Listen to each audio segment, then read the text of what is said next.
वह वहां पर हम लोगों ने इस दौरान ऑक्सीजन की सप्लाई, आपने पहली बार देखा होगा कि ऑक्सीजन की सप्लाई हमें बाहर से मंगानी पड़ी। भारत सरकार ने ऑक्सीजन एक्सप्रेस चलवाई, वायुसेना के विमानों का इस्तेमाल ऑक्सीजन के टैंकर को लाने ले जाने में इस्तेमाल किया गया और ये लगातार चला है।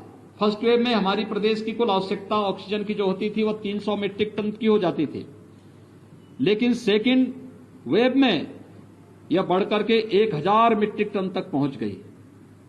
हम लोगों ने लगातार इस कार्रवाई को आगे बढ़ाया है, लेकिन साथ साथ हर जनपद ऑक्सीजन में आत्मनिर्भर हो सके, इसके लिए भी आदरणीय प्रधानमंत्री जी के मार्गदर्शन में एक कार्रवाई प्रारंभ हुई और अब प्रदेश के अंदर हम लोग इस समय 300 से अधिक ऑक्सीजन प्लांट लगाने की कार्रवाई को आगे बढ़ा चुके हैं।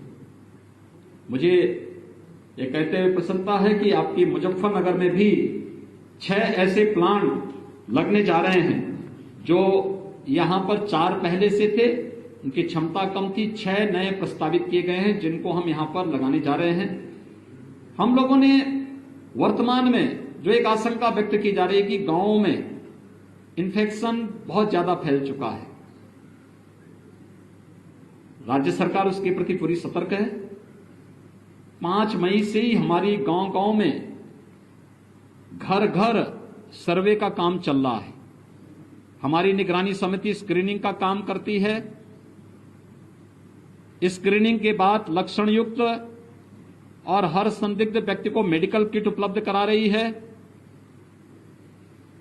उन लोगों को होम आइसोलेशन में रहना है, क्वारंटीन सेंटर में रहना है या हॉस्पिटल में पहुंचाना है, इसको तय करती है और सूची इंटीग्रेटेड कोविड कंट्रोल सेंटर में उपलब्ध कराती है। ICCC से 24 घंटे के अंदर रैपिड रिस्पांस टीम उस गांव में पहुंच करके एंटीजन टेस्ट कराती है। एंटीजन टेस्ट के बाद भी अगर कुछ लोगों में संदेह है तो उनका RT-PCR जांच करवाने का कार्य हो रहा है। एक बृहद पैमाने पर एक कार्यक्रम जहां चल रहा है, वहीं साथ ही साथ यह भी तय किया गया है कि स्वच्छता, सैनिटाइजेशन और फॉगिंग की कार्रवाई भी हर एक गांव में हो, कंटेनमेंट जोन में हो। राज्य सरकार ने यह भी तय किया है कि हम लोग जरूरतमंदों को मुफ्त में भोजन उपलब्ध कराएंगे। कम्युनिटी किचन हर एक जनपद में प्रारंभ किया गया है। शासन स्तर पर 71 जनपदों में स्वयं चल रहा है, शेष 4 जनपदों में स्वयंसेवी संस्थाएं संचालित कर रही हैं, लेकिन राज्य सरकार उसको सपोर्ट कर रही है। हमने राज्य सरकारों से आज सुबह ही मैंने बैठक ली और मैंने इस बारे में कहा है कि नहीं, राज्य सरकार सभी 75 जनपदों में स्वयं भी चलाए और स्वयंसेवी संस्थाओं के माध्यम से भी हम लोग इसको चलाने की कार्रवाई करें। तो ये कार्य हमारा युद्ध स्तर पर पूरे राज्य के अंदर चल रहा है। कंटेनमेंट जोन में डोर स्टेप डिलीवरी को भी आगे बढ़ाने की कार्रवाई हमारी चल रही है और हम लोग उसको आगे बढ़ाने का कार्य कर रहे हैं। अभी जो आशंकाएं व्यक्त की जा रही है थर्ड वेव के प्रति हम लोग पूरी तरह सतर्क हैं और हर जनपद को कहा गया है, अभी से थर्ड वेव के बारे में आशंका है कि बच्चों पे ज्यादा बच्चे इससे संक्रमित हो सकते हैं। यद्यपि पहले ही उसमें कहा, पहली फर्स्ट वेव में ही ये बात कही गई थी कि हाई रिस्क कैटेगरी के लोग बाहर न निकलें, खासतौर पर जिसमें 60 साल से ऊपर के लोग, 10 साल से छोटी उम्र के बच्चे, गर्भवती महिलाएं, कम इम्यूनिटी के लोग, कमजोर इम्यूनिटी के लोग और एक या एक से अधिक बीमारी से ग्रसित कोई भी व्यक्ति ये घर के बाहर न निकले, घर में भी मास्क धारण करें। किसी भी व्यक्ति को बाहर निकलना है,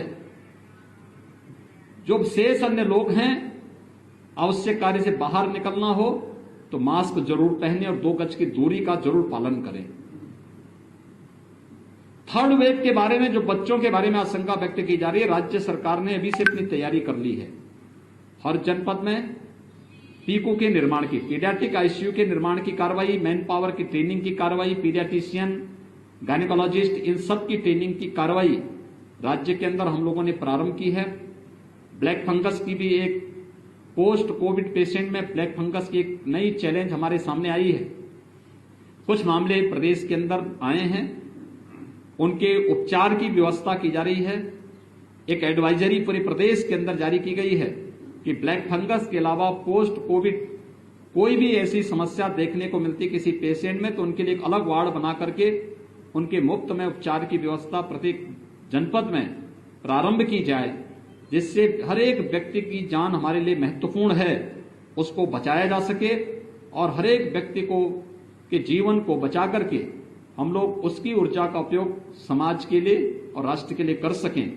आप सबसे मेरी अपील है, राज्य सरकार ने अपने स्तर पर जो कार्रवाई की है, केंद्र सरकार जो कार्रवाई कर रही है, खासतौर पर केंद्र सरकार ने हर एक गरीब को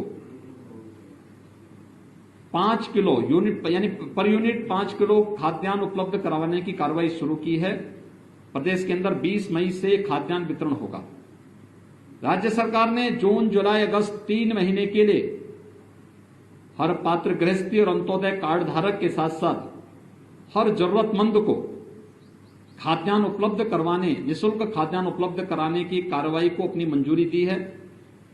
इसके साथ ही जो डेली कमाने वाले लोग हैं, श्रमिक हैं, स्ट्रीट वेंडर हैं, माली है, कुली है, पलेदार है, नाव है, धोबी है, मोची है, इन सभी लोगों को 1000 रुपये का भरण पोषण भत्ता भी प्रदेश सरकार ने अपनी स्वीकृति दी है। ये जून माह में सभी लोगों को मिलना प्रारंभ हो जाएगा। आप सबसे मेरी अपील है कि समाज को जागरूक करने और इस महामारी से मजबूती के साथ लड़ने में, प्रत्येक नागरिक को तैयार करने में, जागरूक करने में आपकी एक बड़ी भूमिका हो सकती है। आपके माध्यम से मैं सबसे अपील करूंगा, हम कोरोना प्रोटोकॉल का पालन प्रत्येक व्यक्ति करे। हर व्यक्ति अनावश्यक कोई भी घर से बाहर न निकलें, लेकिन अगर किसी को घर के बाहर निकलना ही हो तो मास्क जरूर पहने, 2 गज की दूरी का पालन जरूर करें। अगर कोरोना के इस प्रोटोकॉल का पालन हर व्यक्ति करता है तो कोरोना के खिलाफ देश की लड़ाई को विजयी बनने में बहुत देर नहीं लगेगी और इस महामारी से, इस सदी की सबसे बड़ी महामारी से हम सफलतापूर्वक विजयी बनने में हमें सफलता प्राप्त होगी। धन्यवाद।